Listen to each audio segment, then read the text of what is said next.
You are listening to From Sobriety to Recovery with Jesse Mogul, episode 75. Welcome to the show.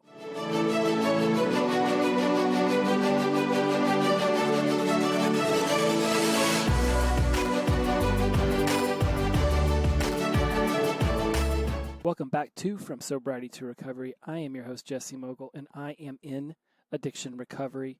Once again, it is a pleasure to be back and talking with you again for another beautiful week. I hope that you are finishing up your July with purpose and passion and just a enjoyment of the weather and getting outside and doing everything you can to just enjoy any version of normalcy that you can find during a pandemic.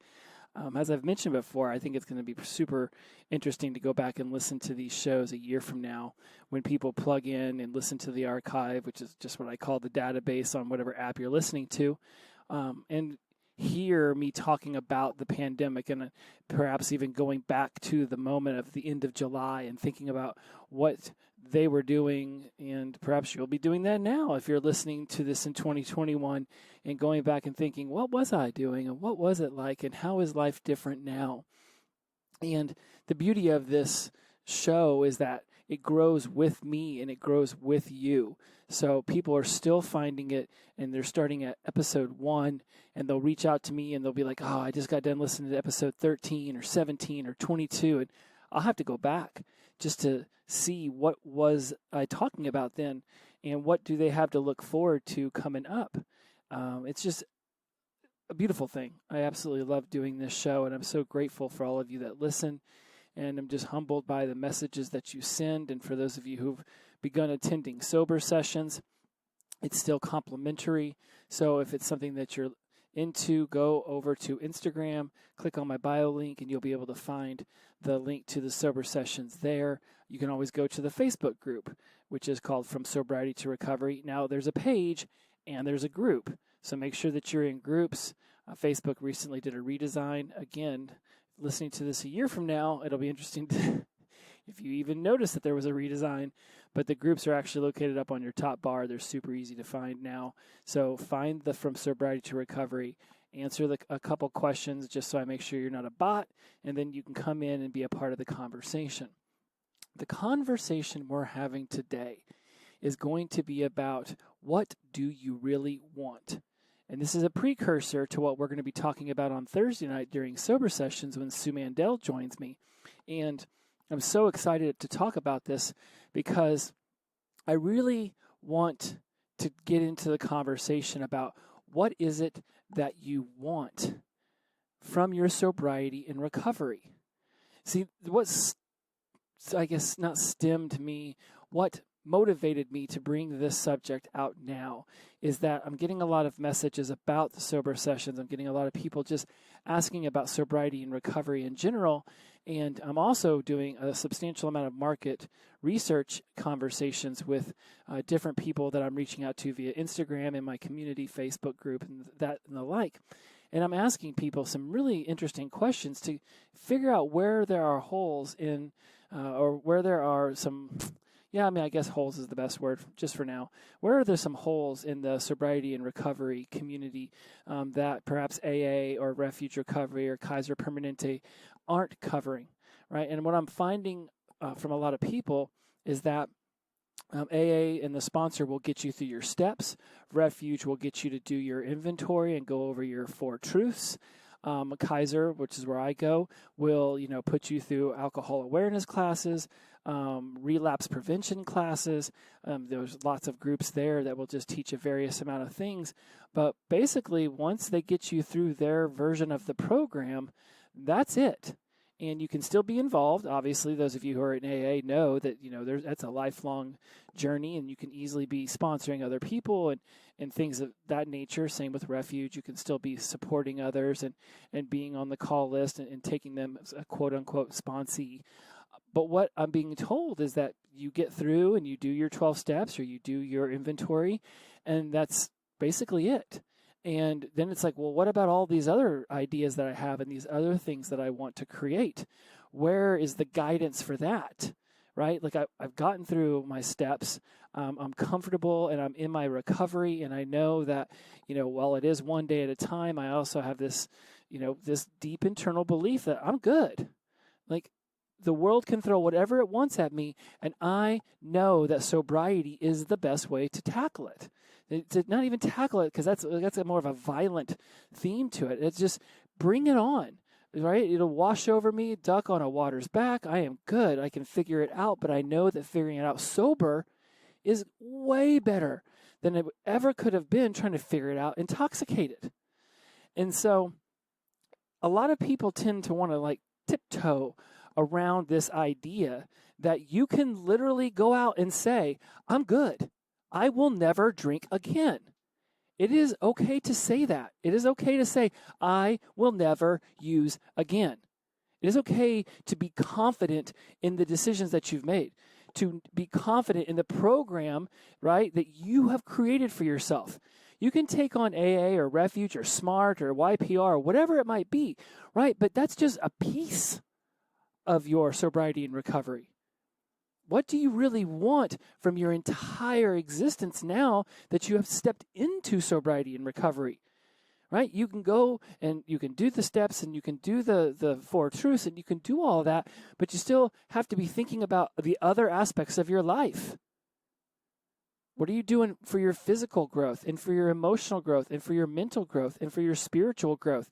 And in many ways, if you tie in the AA or the Refuge or whatever program you're in, if you tie those in, then you've probably met someone at AA you go and work out with, and you probably have met people that you might be in a book club with, and there's your mental, and then you go to the meetings and you discuss your emotions, or you have a therapist, and then your spiritual side, there's definitely a God component in AA, whether you want to call him God or your higher power or the universe, whatever you want to call, there's that. Right? So there are certainly ways to tie all that stuff in, and you should be actively looking to tie all of these things together.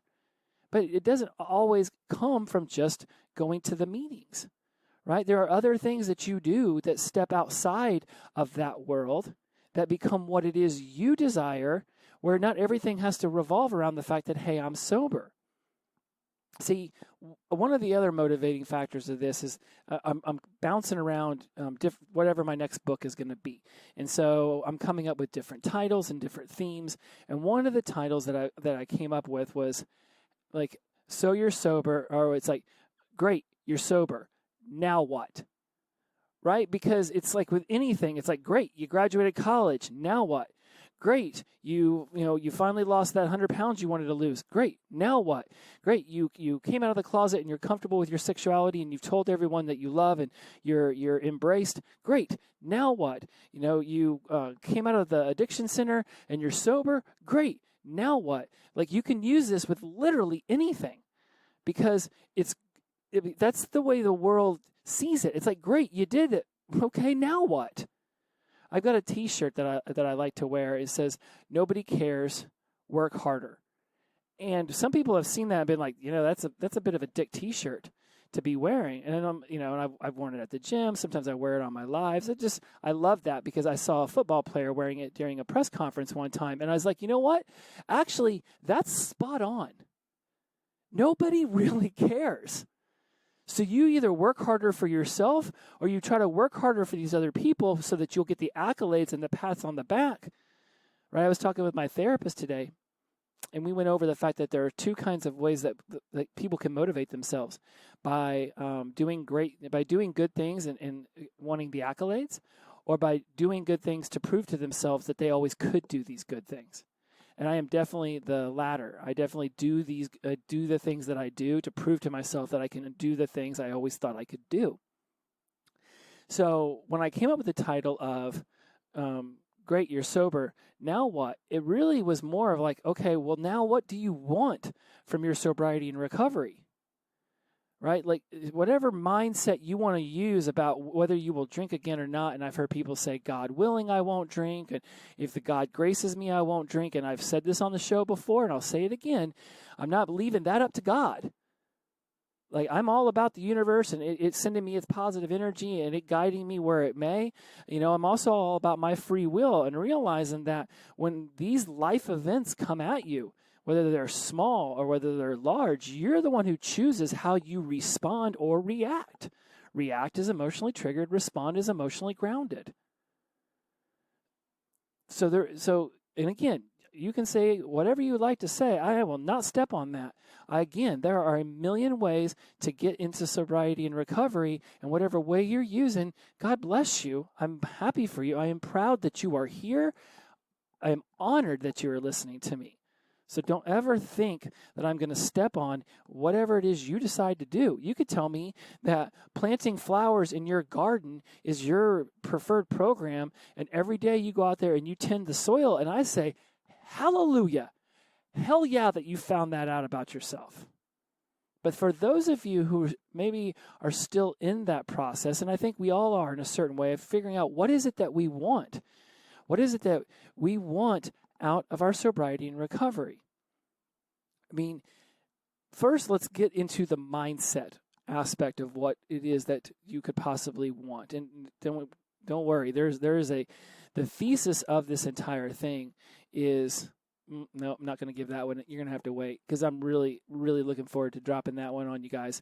So let's look at some mindset stuff. Do you generally spend more time thinking about your life than you do actually living it? Okay, do you spend more time worrying about a problem than figuring out the solution? What about spending more time dreaming about the life you want than doing and working toward the life that you want? How about more time watching than participating? More time judging than understanding? More time reflecting than experiencing? Right? These aren't the ways you want to behave if you're going to reach a higher sense of self. Right? I'm getting ready to launch a self-actualization series on my Instagram where I've got this alphabet A to Z of self-actualization, right? Where you begin to realize what it is that is going on inside of you, right? If you Google self-actualization, which I did, and the definition reads, the realization or fulfillment of one's talents and potentialities, especially considered as a drive or need present in everyone.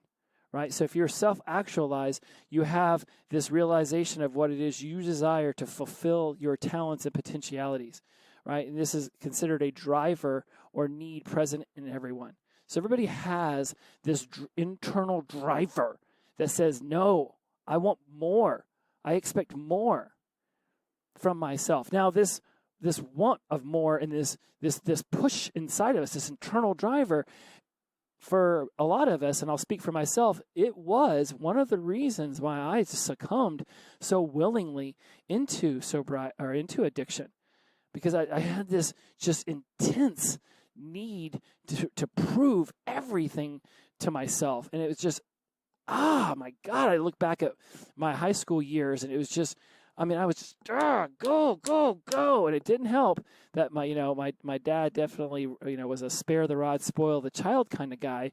So up until I got into high school and I started getting grounded, I wrote home anything worse than an A minus, and here came the switch or the belt, right? And so there was just go.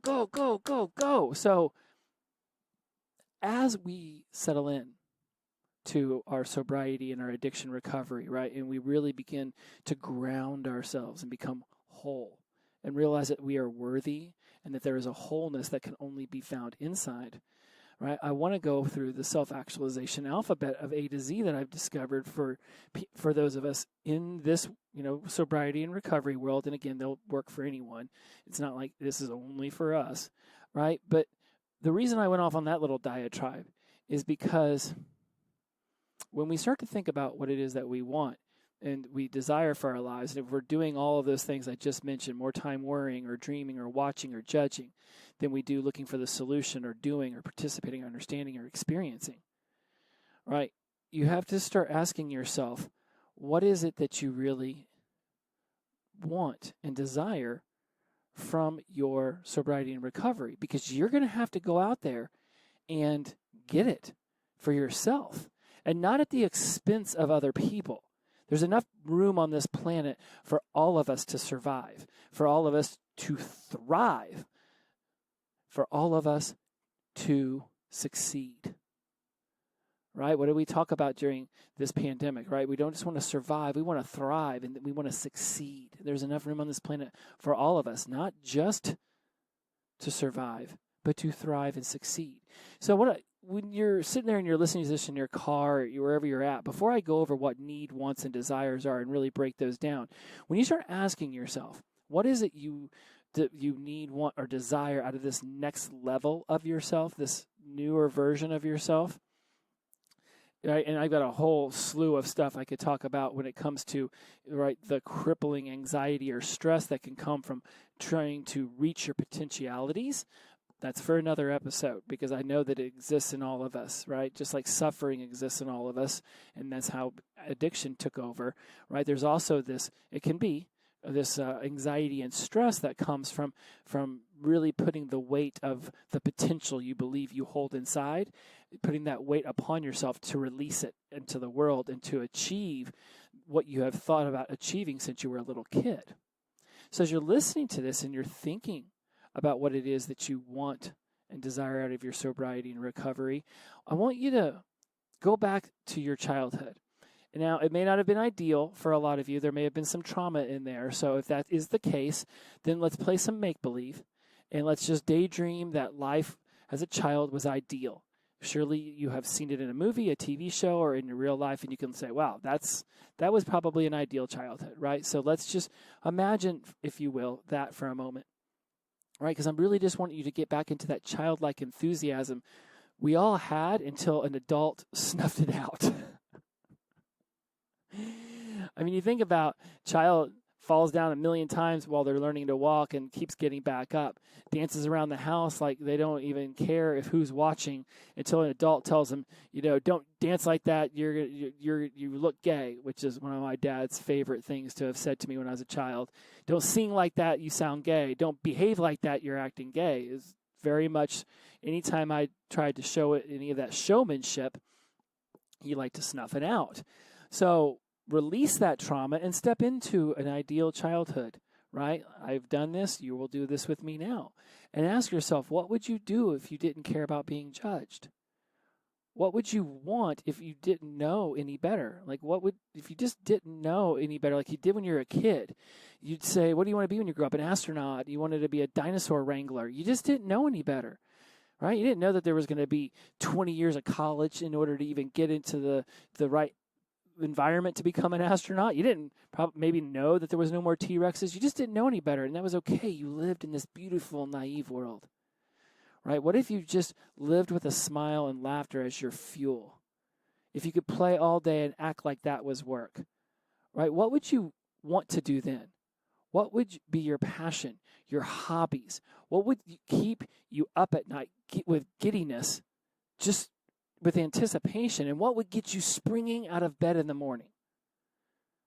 Right? We look at our lives through this adult lens so much that we forget that there was a time when we were just a child and we just wanted this ridiculous stuff, and it didn't seem ridiculous to us, only to the adults who realized, well, that's going to cost a lot of money, or that's going to take a lot of time. And then they slowly started snuffing it out. Maybe because they were your provider and they didn't have that kind of money. Or maybe because they never put that kind of time, attention, and effort into what it is you want. So they think that it's not possible. A lot of the people that we love, in order to keep us quote unquote safe and away from disappointment and discouragement, will slowly just sort of drop these little breadcrumbs, these little seeds, these little pokes that what you desire out of your life isn't possible, because they would rather you not try and then realize that it was more difficult, and then perhaps fail or quit or be judged or mocked, whatever they conjure up in their heads. They want to protect you from that. They have an ulterior motive to saying, yeah, I don't know if you should try that career. That sounds really tough, right? Meanwhile, all you're looking for is just, maybe some energy thrown your way that says, hey, if you want to go for it, it's going to take whatever it takes, but you go do that, and I'll be here to support you. So think about what it is you want out of your sobriety and recovery. If it was only you who had to worry about what the decision was, and you didn't worry about judgment, right? And as we get deeper into this conversation today, I really want you to just release all of these kind of judgments that you felt upon you about the things that you wanted, and realize that back when you were using, you lost a bit of your voice, if not all of it, because you were just trying to sort of hope not to piss everybody off so bad that they kicked you out of the house or cut you off or whatever the negative was, right? But now you're this new version of yourself, and you're getting your voice back. And part of that getting of your voice back, in my eyes, is deciding what it is you want out of your sobriety and recovery, and then going for that. Regardless if you only have an hour a week to put toward it because you've got a job and the kids and the mortgage and the husband or the wife, right? You find a way. People who want to prioritize something will find a way. All right. Now, we've discussed what it is that you want. And I've thrown out the word need, and I've thrown out the word desire. So we have these needs, we have these wants, and we have these desires. All right. And I think it's really important that we go over what it is the difference between those. Okay? Because a lot of the times we're using these interchangeably, and they're not necessarily interchangeable. In fact, some people would say that they're not at all. It is not possible for these needs, wants, and desires to be interchangeable. And when I go over them, you'll begin to understand why some people really will argue that one all the way to the top of the hill. I will also side with the fact that needs, wants, and desires are not the same. But I'm not ever going to say that it's a definitive. It will never be a need, want, and desire is the same. Okay? It's just, let me go over them real fast, and then we'll touch upon that again, okay? So what have I told you, first and foremost, that whatever it is that you need, want, and desire is already in your possession, right? Before we get too deep into this, think about that for a moment. Whatever you need, want, and desire, quite possibly you already have. So why is it then when I ask people what they want, they often don't even consider what they already have? Think about this from a bird's eye view. Is there something that you have that if I took it away from you right now, this second, that you would go to the ends of the earth to attain again? Then why isn't that on your list of things that you want? Why aren't the things on your needs list given their moment of gratitude and humility on a daily basis? Right? And this is the big thesis. This is the big fire point that I wanted to bring out. Why is it that when I ask people what they need, want, or desire, they don't even notice that oftentimes they already possess it? Oh, I know. Now you're excited about figuring out what needs, wants, and desires are so that you can fully understand if you already possess it. I know. Whenever I first started to read about this and come up with this theory and bring this thesis to you all today, it got me super pumped. I have been chomping at the bit to discuss this topic for quite some time, and it just finally seemed right. So see, first needs. Often we think we need something, right? Oh my God, I need to have the pair of shoes. I need to have this. I need to have that. If you're starting to look at things that you can buy at a store, I need that jacket. I need those shoes. I need that car. Those aren't needs. Your needs are air, water, food, shelter, warmth. Now, there are various different lists. If you Google what are basic human needs, Tony Robbins says there's certainty, significance, variety, love and connection, growth and contribution, and that each one of those influences our thoughts, feelings, behaviors, and actions. I've discussed that before. I believe it was in episode 3, long time ago.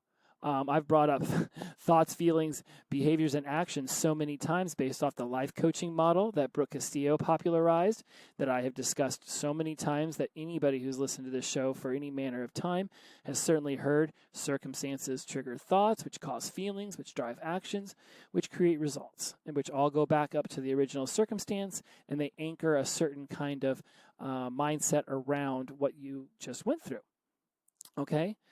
Other people, if you Google this, you'll see food, water, shelter, sleep, connection, and novelty. Basically, novelty is just, again, I Googled it. It said it creates the opportunity to learn and the potential to fail, which stimulates dopamine releases in the brain. Without regular novelty, motivation wanes and a healthy sense of well-being is lost. Basically, that's just saying that there's a part of you that really just needs, challenge, right? It's challenge. So let's get to wants, because this is, those were needs, and this is just right. I mean, already you're like, okay. I mean, It's like some people will say, well, I need that. It's like, would you really die if you didn't have that right now? Like, you really need air and water and food and shelter. Let's throw you in a life raft in the middle of the ocean and tell me what you need then.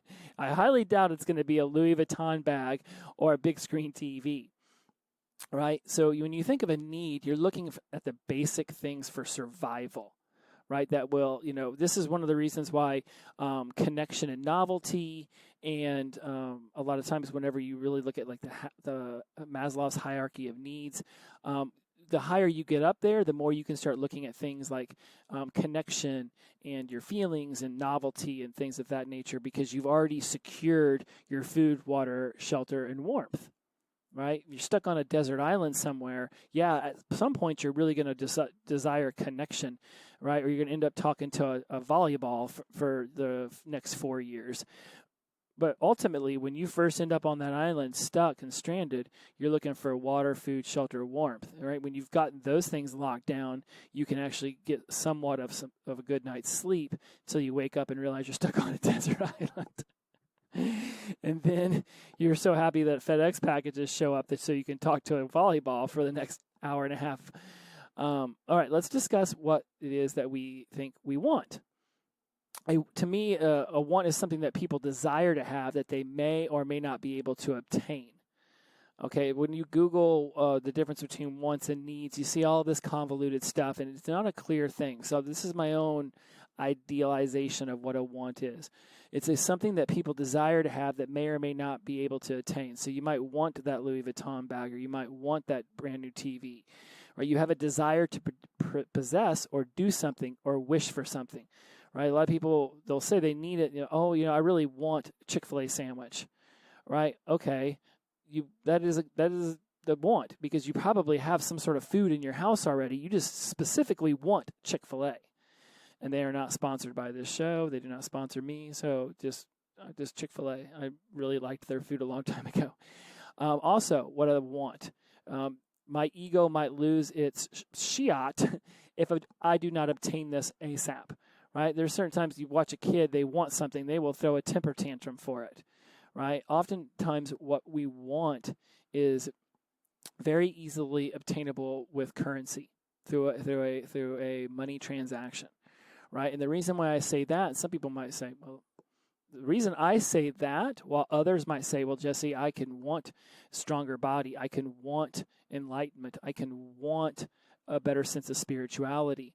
Now let's get into desires. All right, when we actually desire something, a desire to me is when we want something that goes beyond our regular means and our current resources. It can also be when I desire something that is more about the ability to be able to provide that for myself, which I believe I cannot currently. Like I might desire a better car, right? But it's not something I necessarily can have this moment because I have not financially prepared for it. Some people are like, well, I want a new car. Well, if you really want it, then you'd already be saving money for it, and you'd already be coming up with a strategy and a plan. If you desire something, then it goes beyond the ego. And it's like, well, I desire to have a nicer car so that I can, get places in safety and know that my family will be safe inside of it. Right? Whereas I feel like if you're like, I want a Lamborghini, it might be a little bit more ego-driven. And this is where it gets super murky, guys. Because needs are very specific, whereas wants and desires, that's where it starts to get a little bit more. So I really want you to start to ask yourself, what do you think a want is? Google about for a second. What do you think a desire is? See, another one of my beliefs, this is again my opinion, but something else that I believe in is that when I desire something, I can release my ego from or as the causation of the motivation to acquire this thing that I desire, right? So whatever it is, I might have my eye, my mind, my heart, my energy focused upon.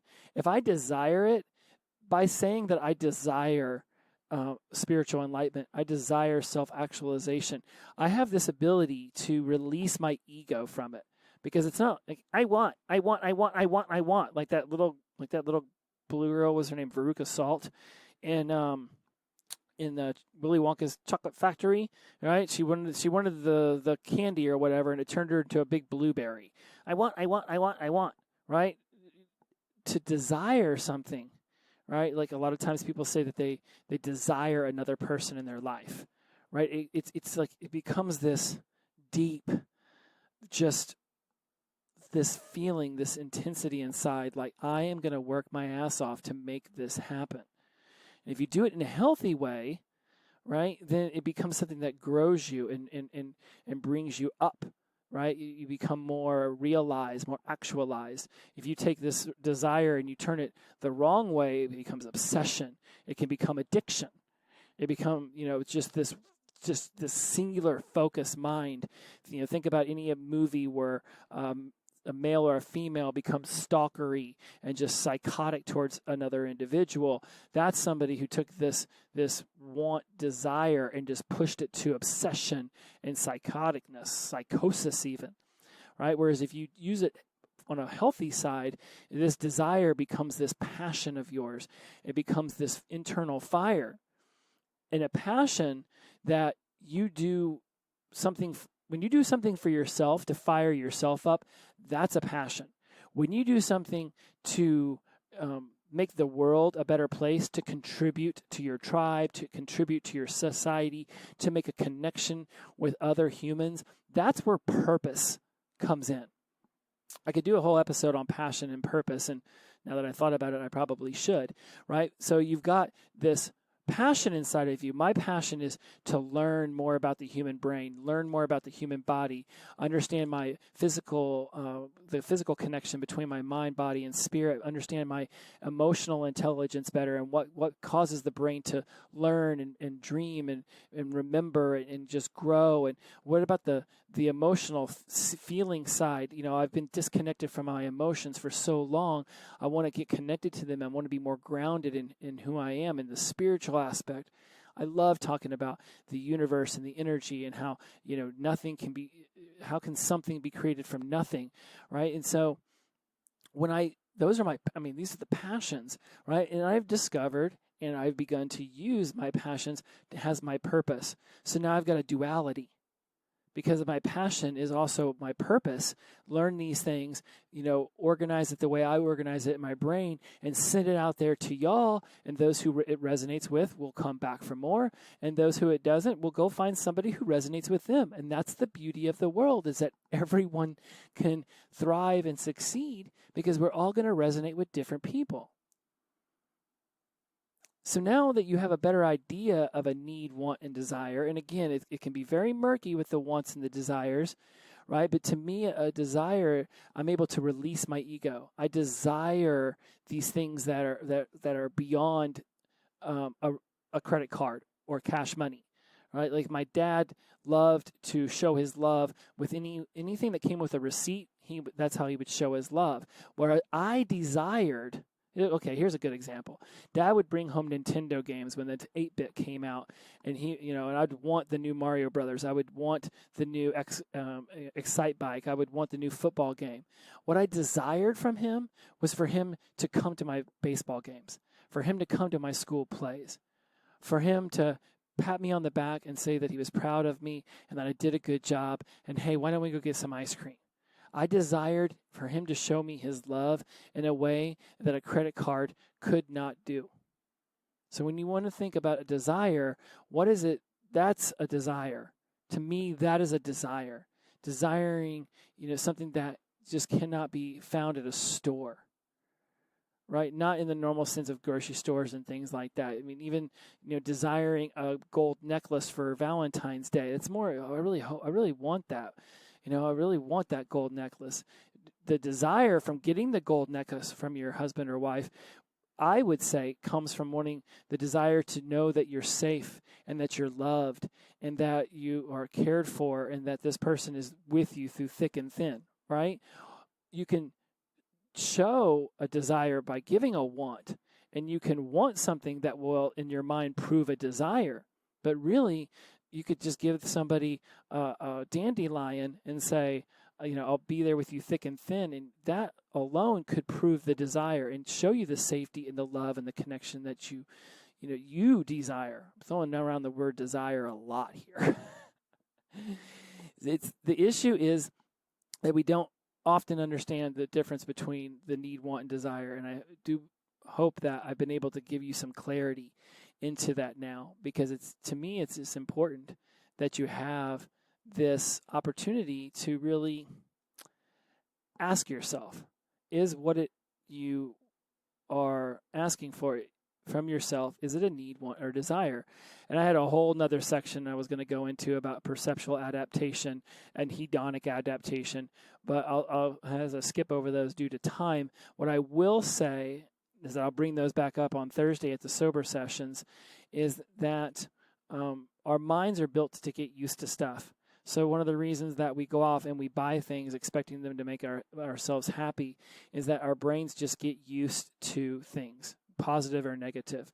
It's how we were able to stay in addiction for so long. At some point, we just got used to it. It just became a normal for us. So much so that the idea of getting sober rocked our worlds. Because of this perceptual adaptation, we were just so used to the cycle of hangover, detox, somewhat healthy, kind of healthy, a little bit better healthy. Okay, we're healthy. Oh, let's do it all over again. And this could all happen in a week.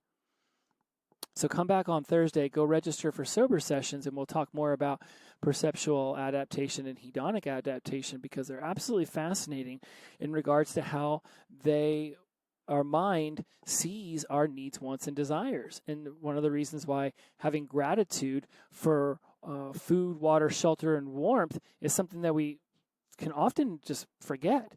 Unless you put in a daily practice of being grateful for your home and for a fridge full of food and for your car and for these things that you have, right? Like, I mean, oxygen, right? It's easy to not have gratitude for that. It's around everywhere. But, clean water, running water in your house when, half the world is got disgusting water, around them and doesn't even have indoor plumbing. Food, get me started on how much of the planet's starving, even though we as a species have never produced more food per capita in the history of our entire civilizations. And then, of course, warmth, right? I don't know, have you ever slept out camping and woken up and only had one blanket and wish you had 5? You know what it's like to need those things. So let's go back to where it was when we started all this. And now that we've gone over these needs, wants, and desires, I really want you to ask yourself, where do you see a difference in your mindset now than you did 37 some odd minutes ago? Right? You can ask yourself, okay, you needed to get sober, right? But was it really a need? It was something that you wanted. You need those basic elements I talked about. You wanted sobriety. See, I believe that I desired to be sober since I was in college back at 18 all the way on.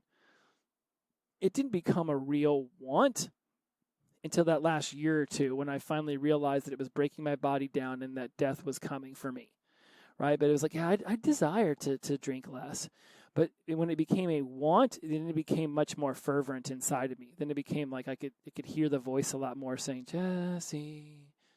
Jesse, you really got to stop doing this to yourself, dude.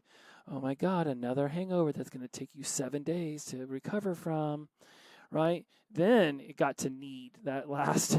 I know I've said need is air, water, food, shelter, warmth, all right? But come on. I think by the time you wake up in your bathtub day after day after day for about 6 months straight, it seriously became a need. My survival depended on it. And that alone right there can shift sobriety, getting into it from a want to a need. If your very survival depends on it, then you need it right then and there. And all of our rock bottoms look differently, but rock bottom to me is really just the idea of sobriety turning from a want to an absolute need, where it's like, that's it. There's no other option. There's no other choice. I have to do this for myself right now.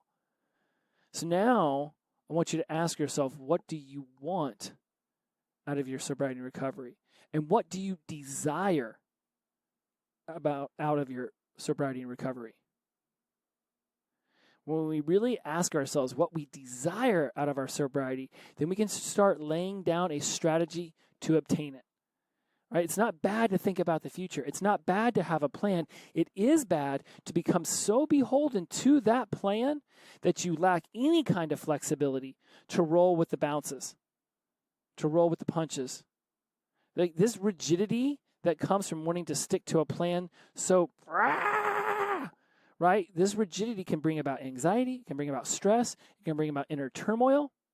And when that rears its ugly head from inside your mind, from inside your body, and it comes out into the real world, that can have devastating effects. That's when you see disease and illness that from those years of stress and anxiety turn into a cancer or a Crohn's or whatever disease I don't know to say, but I could here. I just know cancer and Crohn's. Crohn's got my mom, and I know stress and anxiety was the precursor to that. Or whenever this anxiety, stress, and inner turmoil comes out, that's when you lash out at other people, and that's when you become emotionally triggered, and you're no longer coming from this an emotionally grounded response, but you're coming from an emotionally triggered reaction. Right? These are the kind of things that will happen when you're holding on to a plan too tightly. So be flexible in the plan. And understand that things are going to go back and forth, up and down. There's an ebb and flow to sobriety and recovery. It's not sobriety that sucks. It's just life that can be a bit of a bummer sometimes. Bad things happen. We're human. We have to deal with major life events, major traumas, death and accidents and the like. All right, but if you're not part of the planning, then who is?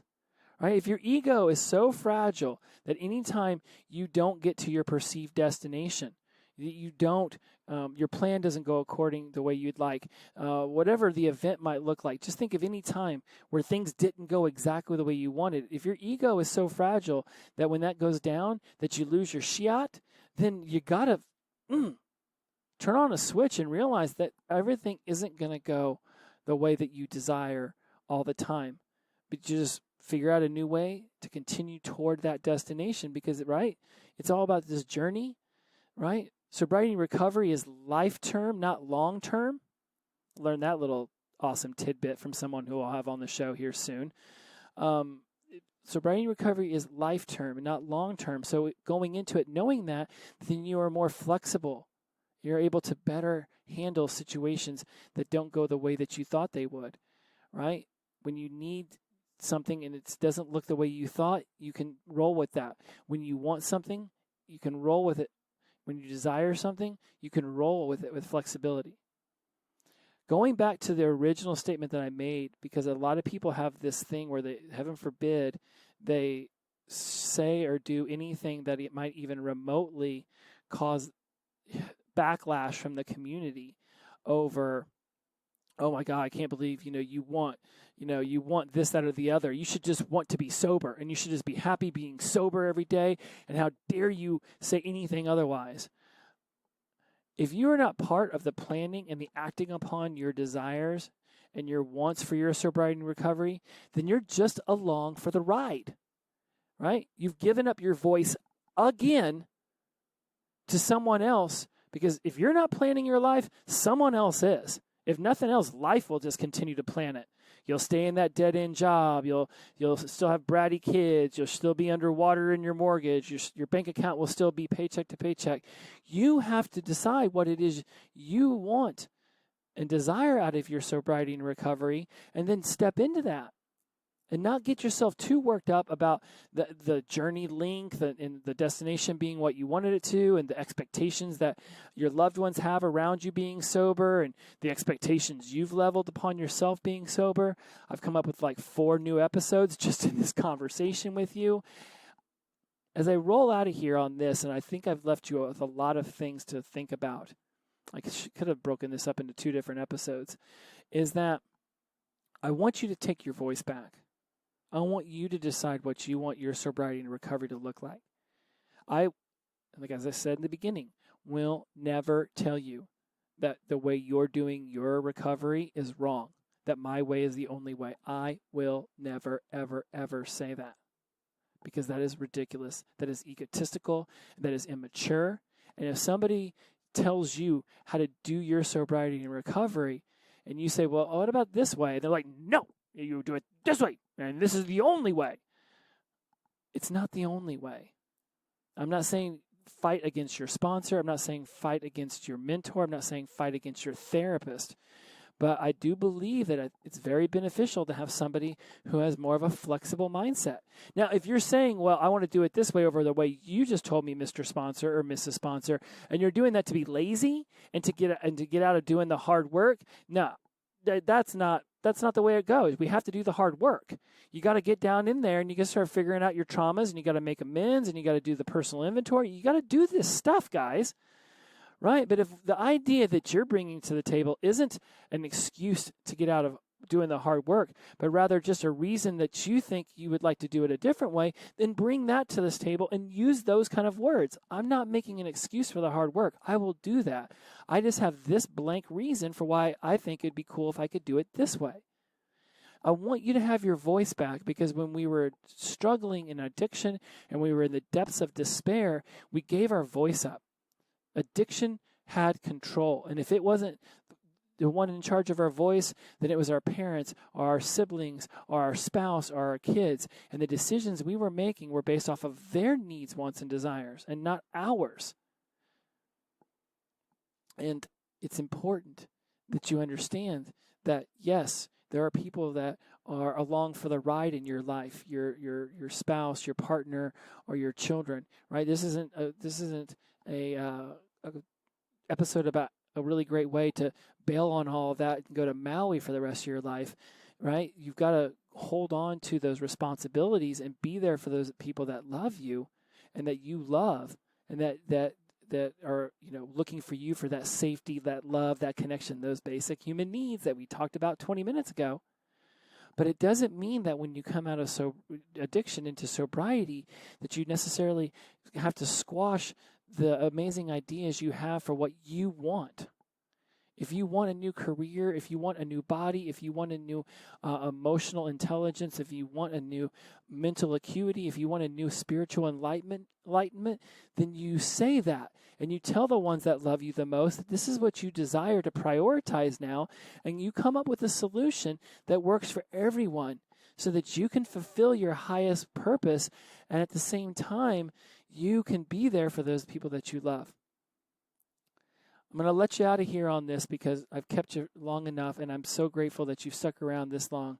I do so hope that you have found the message that's in this for you, is that we all have things that we want and we desire from life, and they can oftentimes seem so far away. And one of my favorite ways to realize how far I've come and how much I've already achieved is to just stop and write down the things that I've just achieved in the places I've been since I got sober. Whether it's writing a book or launching 2 podcasts or getting, a really great body or calling old friends or just being a more emotionally stable so I don't have to drink away my sorrow and snort away my pain, right? Like, time is going to move forward regardless of how much energy we're putting into our lives. Wouldn't you like to be able to look back in a day, a month, a week, a year, 5 years, a decade, that crazy, what is your 5-year plan? Wouldn't you like to be able to look back 5 years from now and say the plans I laid out in 2020 have now come to fruition? When I think about Marcus in Jersey, who's working at the Home Depot so that he can go back to school, when I think about Justine in Louisville working her ass off to get cords from going off and getting her master's, when I think about Ethan working his tail off so that he can support his family and get his wife through college. When I think about Melissa, who's out there busting her hump in the Pacific Northwest, making sure that she can keep her rescue open and also be paying attention to her sobriety and recovery. When I talk to y'all and I hear your stories, I realize that we all have different things that we want and we all have different desires. And life is moving forward whether we're paying attention to it or not. Wouldn't you like to be able to look back one day and say, not only was I paying attention, but I manifested, and now I brought it to fruition. And now I think I'm going to go show somebody else how they can do it for themselves. I am so grateful that you've joined me here today. Please just continue to be splendid and be amazing. Inclusivity over exclusivity, the power of positive energy, release and flow. See you next week. Bye-bye.